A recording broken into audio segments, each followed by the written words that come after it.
Can you believe this guy, Dubs fans? Danny Ainge, the audacity. It's been reported that the Golden State Warriors are the most engaged team in trading for 7-foot sharpshooter Lauri Markkanen. One issue. Danny Ainge wants a haul, to which I have 3 words for him and the Jazz. How about no?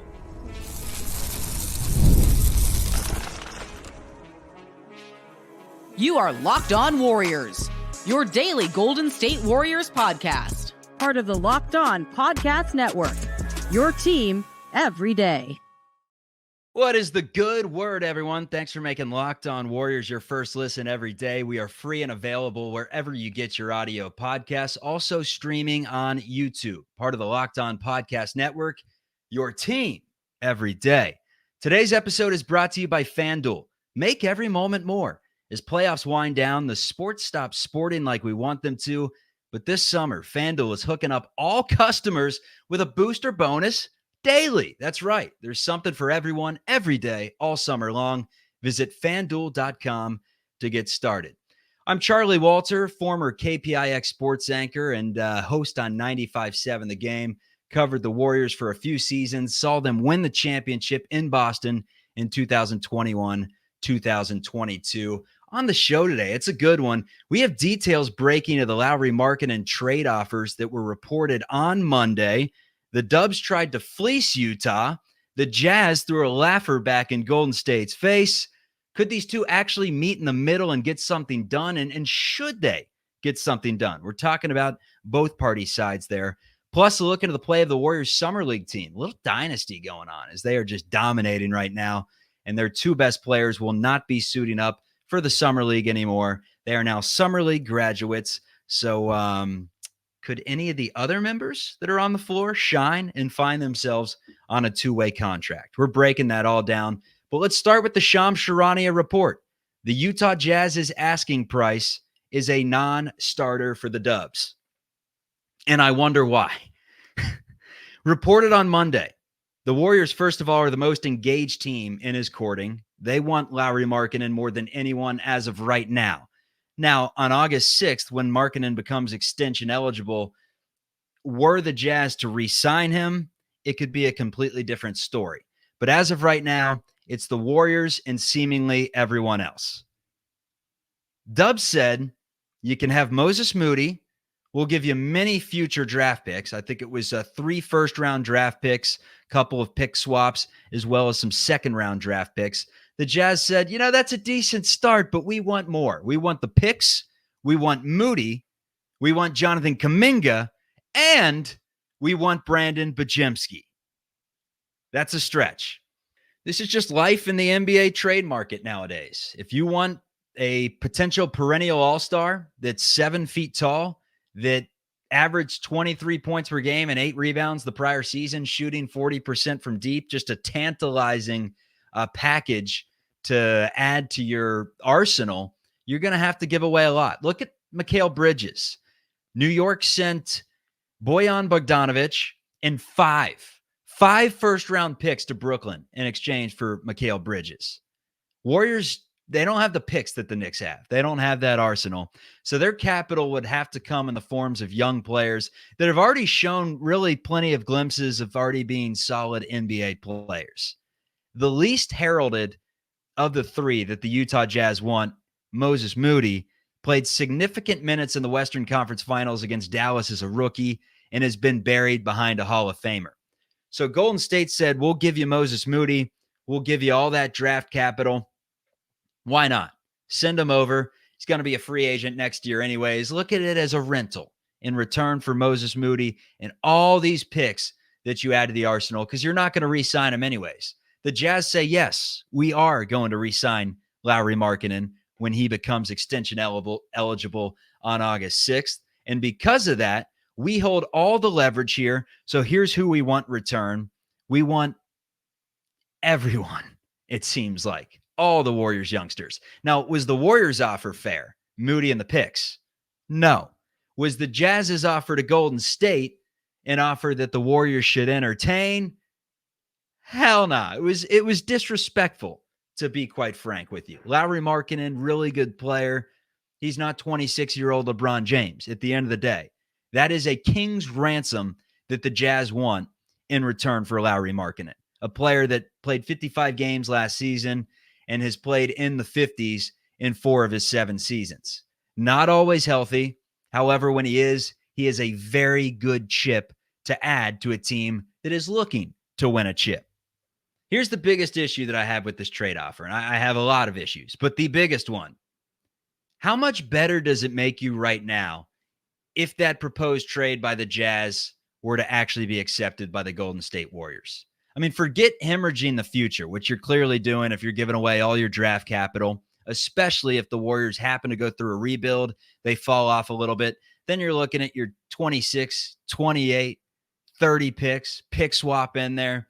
If the Warriors are winning 20, 25 games, if that's possible, then the Jazz have lottery picks every single season, and the Warriors have no way to really get the ship back on the harbor. It'd be tough. The seas would be rocky, to say the least. But forget just hemorrhaging the future. When we talk about getting better right now, if you're trading away 2 potential starters in Jonathan Kuminga, who could potentially start at the 3, and then Brandon Bajemski, who I think is probably more of a point guard, but all signs point to him being slotted in at the starting shooting guard right now. If you're trading away those 2 players, forget depth, just in terms of productivity right now. 2 for 1. I'd never love that. Even if the 1 is better than the 2, I still never love that when the 2 players you're trading away have already shown that they are very capable young players. Bajemski, first team all rookie in his first season. Jonathan Kuminga averaged 16 points per game last season. Now, can he play the 3? That's a big question. It's clear that Golden State wants Lauri Markkanen. They're still in talks with him. They've already made that significant trade offer with Moses Moody in there. They've shut down 1,000% that they will give away Moody, the draft capital, Bajemski, and Jonathan Kuminga, but they haven't shut down maybe 1 of the 2, or 2 of the 3 rather, or taken away some of the draft capital and throwing 2 of them in there. I mean, there are ways that the Warriors can come back and respond to this offer that the Jazz have given them and potentially at least get Danny Ainge scratching his head thinking about what they have this upcoming season. Does signing Lauri Markkanen for them make sense long-term with all these picks that they got from the Minnesota Wolves? Does he make sense for their timeline? Or is there a player that the Warriors could throw into the mix along with Moses Moody that would make sense for them and potentially move the needle? And it sounds like, according to Shams Charania, that player could be Brandon Bajemski. What I have picked up is the Warriors and Jazz, they have continued conversations. It's just the Jazz are in a position right now, and they wouldn't be even thinking about moving Lauri Markkanen if this was a team that is trying, like Ryan knows, if you're trying to compete and win, that's a guy you compete and win with. This is a team that obviously is going down more of a rebuilding path, and if you're going to rebuild and you're trying to compete for not a playoff berth but probably the number 1 overall pick, you have to consider. I don't think they want to move Lauri Markkanen, but if the Golden State Warriors put in a Brandon Podziemski and, from what I'm told, 3 first-round picks, 3-4 unprotected pick swaps, 3-4 second-round picks. Is that a name? Kuminga's a name, but I think the Jazz, from everything I've been told, the Jazz are more focused on Brandon Podziemski and his inclusion in the deal, all the picks being in the deal. And I think from the Warriors' perspective, it's Podziemski, but then there's not all the picks. And if it's all the picks, then there's not going to be a Podziemski. And so this could be a back and forth, but both sides are kind of entrenched right now at where they're at, saying nothing is going to change. So only time will tell, but I think the Jazz are very comfortable with extending Lauri Markkanen, and at that point, you'll see more suitors potentially as well in him, not just teams that feel like, okay, we'll be able to re-sign him.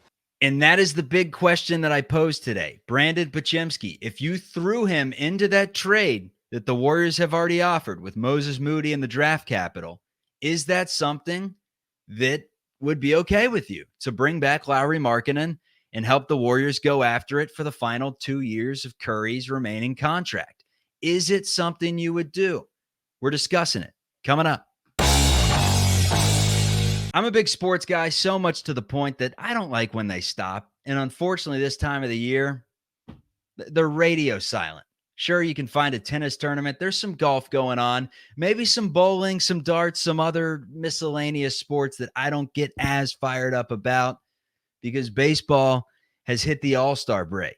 It's the dog days of summer, and this time of July, it's where the sporting world is as silent as it pretty much is all season. The good news, all I have to do is open up the app on my phone, and I can come up with whatever bets I want.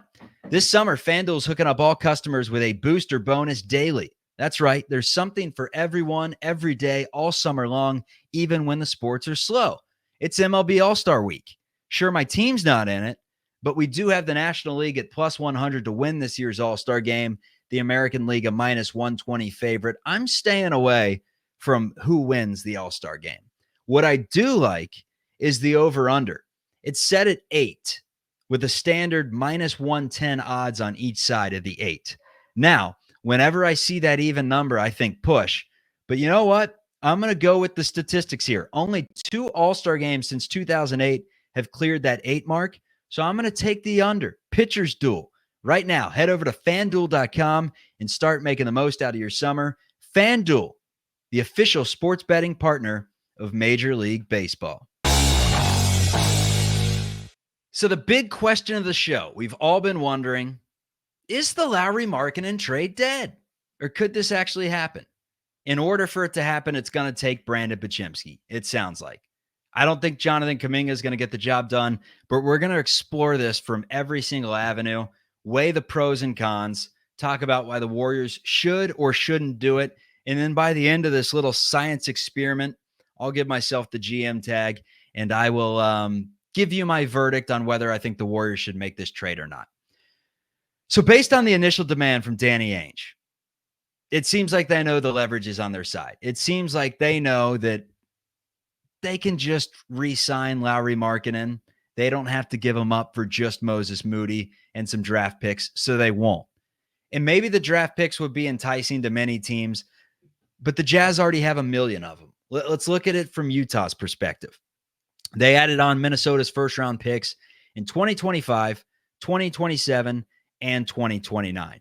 Now, based on the way that Minnesota finished last season, going to the Western Conference Finals, I would not imagine that those picks are going to be very high in the NBA draft, at least 2025. We'll see about 27 and 29. So you add in Golden State's picks there, the more, the merrier. That's the old saying.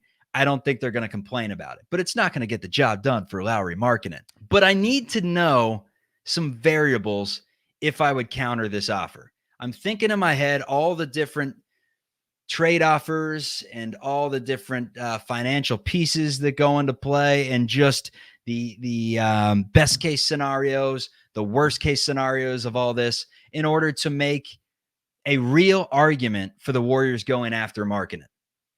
Variable 1, as of July 15th, do you believe Jonathan Kuminga can effectively play the 3? Can he be the small forward? Also, how much do you believe in Andrew Wiggins having a bounce-back season? Because if Wiggins is indeed cooked at age 29, like a lot of people think, and you're giving up Kuminga, then what's your plan? I mean, you can play positionless basketball to some degree and, stick Gary Payton in there at the 3, try to make things work. No, that is a horrible idea. You have zero depth at that small forward position right now. And for that reason alone, I think you have to bank on Kuminga being able to play the 3 and not including him in the deal. But the deal could still get done with Brandon Podziemski. But the other variable, let's call it 1B, is that maybe they do want Jonathan Kuminga, and that moves the needle here. You somehow find another team that's looking for a retool, and somehow, some way, you find a surefire small forward that maybe doesn't have a ton of upside, that's not an all-star, but's a starting caliber player in the NBA. He's included in the deal. He comes back to the Warriors. You get rid of Jonathan Kuminga. Maybe impossible for financial reasons that I don't want to go through right now. But, I'm at least going to entertain that offer if that was something that's on the table. But that, is the variable that could potentially have them move Jonathan Kuminga. It sounds, however, that the Jazz don't want Jonathan Kuminga, that they want Brandon Podziemski and Podziemski only. So that's the obvious second variable. You keep Kuminga, you offer the same package with Podziemski. Would you be willing to do it? Based on everything I just said, I'm saying no. Warriors should stay put. Worst case scenario, ride this thing to the deadline. If you're sitting around 500 or something and you need more pieces to compete, then you talk about shipping some of these young players for other guys, other stars that are disgruntled, because a lot changes in the NBA very quickly. And I've heard the name Giannis in the Bay Area for quite some time. Maybe things go south in Milwaukee. LeBron James, he's only on a one-year contract. No, I know the whole Bronny situation adds another wrinkle into this, but he has always said that he wanted to play with Steph Curry. Maybe entertain that option in the offseason. There's so many different options and scenarios that you can look at. And unfortunately, if you go all in with Lauri Markkanen, you don't have that optionality. We've heard optionality. I don't think that's what the term is actually meant to describe. But for the sake of the argument, that's what we're talking about here. I want Lauri Markkanen. I just don't want him that bad. If the Jazz would have jumped at the offer for all those draft picks and Moses Moody, I would have said, absolutely. I cannot believe we just landed this caliber of a player for that package. If they threw in Brandon Podziemski and the job got done, maybe. You know, I'd sleep on it tonight. I'd sleep on it tomorrow. I'd sleep on it all the way up to August 6th. And it's something that I would potentially do. And quite frankly, on the spot right now, I think I'd do that. I really do think I would do that. And that's why I believe that this is not 1,000% dead, because I don't think the Warriors have 100% taken that offer off the table. But realistically, with Danny Ainge, I don't think that's going to get the job done. I think they need Jonathan Kuminga in there too. They want all three like they've asked. And it just doesn't make sense to me. I have wondered how good Jonathan Kuminga can be. And we'll talk about Podziemski in just a minute coming up, along with Trayce Jackson-Davis. But Kuminga, to me, because the potential is limitless. And at the very least, he's already a solid NBA player. He's proven that. I know there's a lot to desire in terms of basketball IQ, just the natural instincts that he has for the game, maybe the motor, the consistent motor sometimes, his ability to play the small forward position. There's still a lot left to be desired, sure. But a comparison that we've heard, and one that I'm going to use for the sake of the argument, is Shawn Marion, player that was in the NBA for a very long time. Let's get the exact numbers up just to kind of break down what the Warriors would be trading away if he had a career like a Shawn Marion. And Shawn Marion, I think, 6'7", 220, played the small forward and the power forward. It's a fair comparison. Also had one of the most disgusting three-point shots you'll ever see. Now, he did have some seasons where it went down, but for his career was just 33%. So he's one of those guys that proved that you could be a really good player in the league without shooting the ball really well. He played 15 seasons in the NBA. Much better defender than Jonathan Kuminga. So I know that's a ridiculous exercise we're using, but this is what we do in the middle of July during All-Star Weekend in baseball. We got to find some hypotheticals.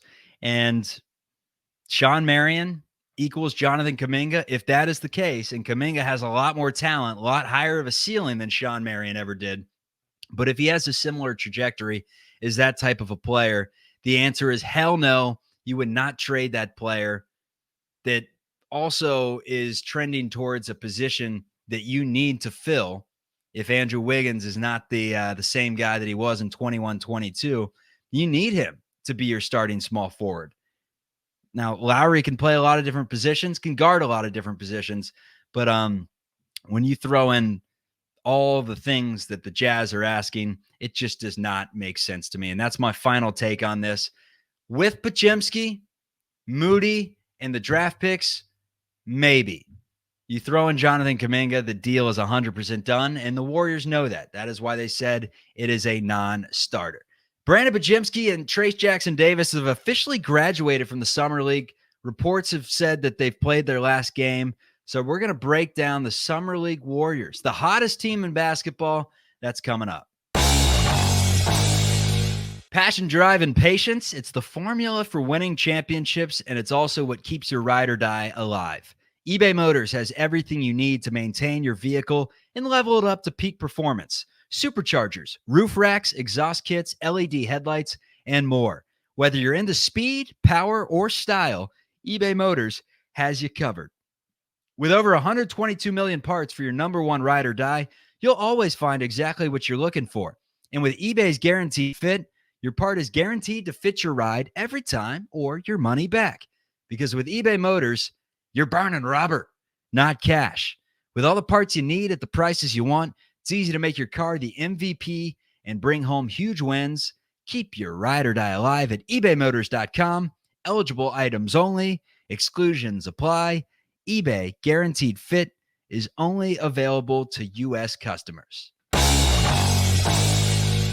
How about the Warriors Summer League team? A 92-82 win over the Bulls on Sunday.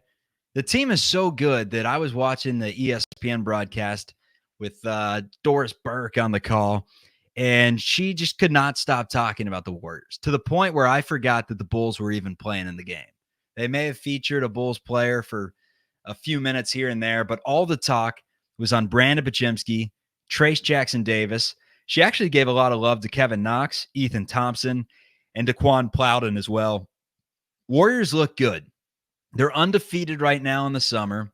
They won the California Classic and took home the Mitch Richmond Trophy.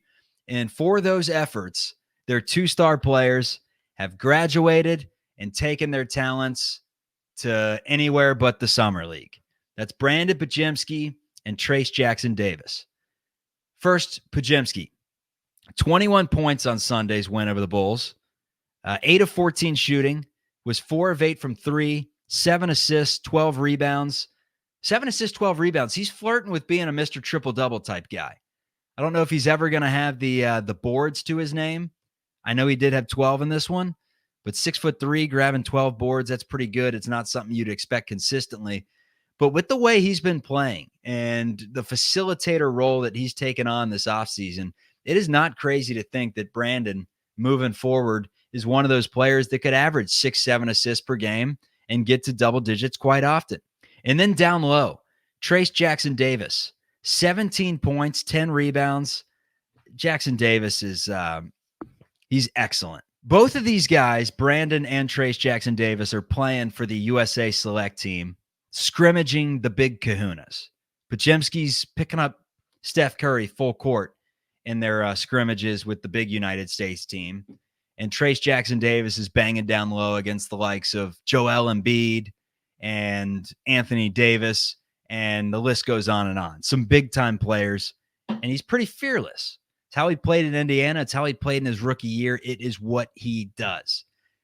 They actually, ESPN interviewed Draymond Green during the Summer League broadcast on Sunday and asked him, what was it like for you playing in the U.S. Select games, back in the day? What did you learn from that experience? And he basically just said, it's one of those moments where you kind of realize that you are capable of playing at this level. A, they picked me to be on this team. They believe in me, which gives me confidence. And B, practicing against better competition makes you better. That is, quite frankly, one of the most well-known rules in any sport. This offseason, we've all kind of talked a lot about which Podziemski brings to the table moving forward, whether he's a point guard or whether he's a shooting guard. We know his skill set. He's someone that is going to knock down three-pointers. He's going to facilitate. He's going to get in the lane, make smart decisions from time to time. Now, he did have, along with his 7 assists, he had 7 turnovers. So if you want him to be a point guard, you got to protect the basketball. I remember in that California Classic game a week ago against the Sacramento Kings, with seconds left, he was trying to create a shot for himself with seconds on the line to win the basketball game. And all of a sudden was caught in no man's land near half court. And I think it was Keon Ellis fouled him and put him to the line. And that's where Brandon sunk a free throw to win the game, to be the hero. But in any situation that wasn't a summer league game, he would have been toast there would have lost the ball. Someone would have taken it the other way, laid it up and in, and we would have done an entire show on how Brandon Bajemski is not fit to be a point guard because he turned it over 7 times in a summer league basketball game. So that's the big thing with Bajemski. How good is his three-point shot going to be? Can he hit it at a 40% clip? Because if he can, he's extremely dangerous because he has some basketball street smarts that you can't really teach. Just a natural instinct for the game. Something that people complain Jonathan Kuminga doesn't have. Brandon Bajemski has it. As for Trayce Jackson-Davis, I really want to focus on him and what he brings to the Warriors this year. Because assuming they don't get Lauri Markkanen, him and Kevon Looney are your bigs. And Quentin Post, if he makes the team, that's really all you got right now for Golden State. And I love Trayce as a rim protector. Great mobility, the athleticism off the charts for someone his size. Feel like he can dominate the paint on both ends, but specifically defensively. Offensively, I think he's someone that could give you 12 points a game this season. I would put the over-under at about 11.5 points per game this season and could push it a little. I mean, he's, 6 foot? What's the official height on him? 6'9", 245, and every once in a while, he'll get a board and he'll just push it up the floor. See a little bit of Draymond in him in regards to that. So swings a few elbows, not going to question his toughness. You say, what are the cons with Trayce Jackson-Davis? He's tough, gets boards, has some post moves, really good passer, high basketball IQ. Well, he can't shoot a lick. You know, you're not going to give Trayce Jackson-Davis the ball behind the three-point line and expect him to create his own shot. That's not what he's going to do. But he can go downhill and can finish. So I like what he brings to the table. Just a menace defensively, has good help defense, good on the pick and roll, good timing on his shot blocking. In both drop coverage and like the soft hedges that I've seen, he's got good distance, you know, and picks good angles. Feels like he always knows when to return to the roll man. A comparison that I've heard for Trayce Jackson-Davis is like a prime Montrezl Harrell, a bigger Montrezl Harrell, because he's 6'7". But that's kind of the guy that I've heard quite a bit. And if you got prime Montrezl Harrell on your team, you don't complain about that at all. So everything about Trayce Jackson-Davis's game, he just is, the word I'd use to describe him is solid. Just from the way he's built to the way that he plays, just a very solid basketball player. Maybe will never be a star, but I feel like his ceiling, or his floor rather, is very high. He has a very high floor. He's going to be a good basketball player in this league for a long time, and he is ready to contribute as most likely the Warriors starting center this upcoming season. Locked On has launched the first ever national sports 24/7 streaming channel on YouTube, and now it's also available on Amazon Fire TV and the free Fire TV channels app. Locked On Sports Today is here for you 24/7, covering the top sports stories of the day with the local experts of Locked On, plus our national shows covering every league. Find Locked On Sports Today, now available on the free Fire TV channels app. That does it for me. I'm Charlie Walter. Kylan Mills will be back in the saddle here soon, co-hosting some shows with me. If you love the show, do us a favor, give it a positive review, comment on YouTube so it flies through to the algorithm and reaches as many Golden State Warriors fans as possible. Good talking some dubs with you. Yeah, the big question on today's show was Lauri Markkanen. Would you do it? We do know that the Dubs aren't sniffing it if it involves Jonathan Kuminga, Brandon Bajemski, and Moses Moody. But we talked plenty about that. Have a great night, great morning, wherever you are listening or watching this podcast. Thank you for making Locked On Warriors your first listen of every single day. Take care and go Dubs.